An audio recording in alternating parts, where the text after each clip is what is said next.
the Hour, presented by Indeed.com. I'm Monica Ricks. President Biden says a hospital in Gaza must be protected following reports that Hamas is using people trapped there as human shields. The push comes as Mr. Biden says the U.S. also remains engaged in Hamas hostage negotiations. It's an effort to take this pause to deal with the release of prisoners, and that's being negotiated as well.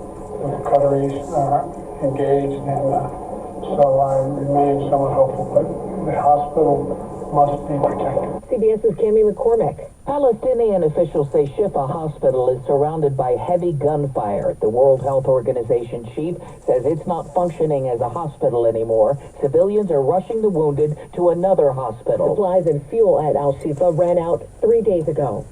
In Washington, the Supreme Court adopted a new code of ethics today. CBS's Jan Crawford. This formal code that the justices say, all 9 of them signed on to, and they say it's basically what we've been doing all along. You wanted us to have a code of conduct, and so here it is. It's formal, it's in writing, and this is what we've been doing, but now here it is in writing. It follows recent scandals involving Justices Thomas and Alito, who didn't disclose getting luxury gifts and vacations.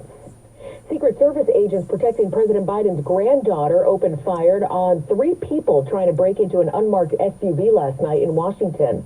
No one was hit, but it comes as D.C. deals with a significant rise in carjackings and car thefts this year.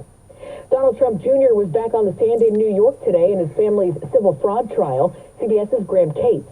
Donald Trump Jr. has walked us through essentially an hours-long slide presentation documenting property by property the various Trump Organization buildings that he says reflect his father's artistic, in his words, vision for buildings, how he creates a lot of value out of dilapidated properties. I-10 will be closed indefinitely after a huge weekend fire in L.A. Caltrans Director Tony Tavares. I want to tell you how much I understand the importance of this freeway.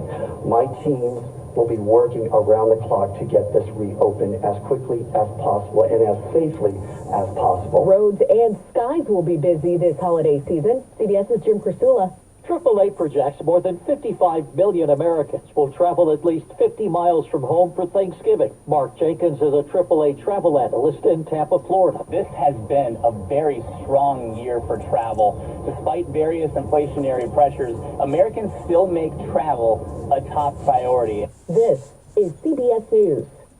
Well, that's today's news. Today's news. I didn't hear any good news, did you? I didn't think so. I guess it's all about perspective. The glass is half full.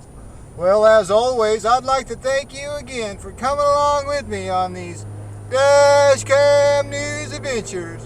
You know the drill. Peace, love, and all that hippie jazz. Bye-bye, everybody. It's 67 degrees outside.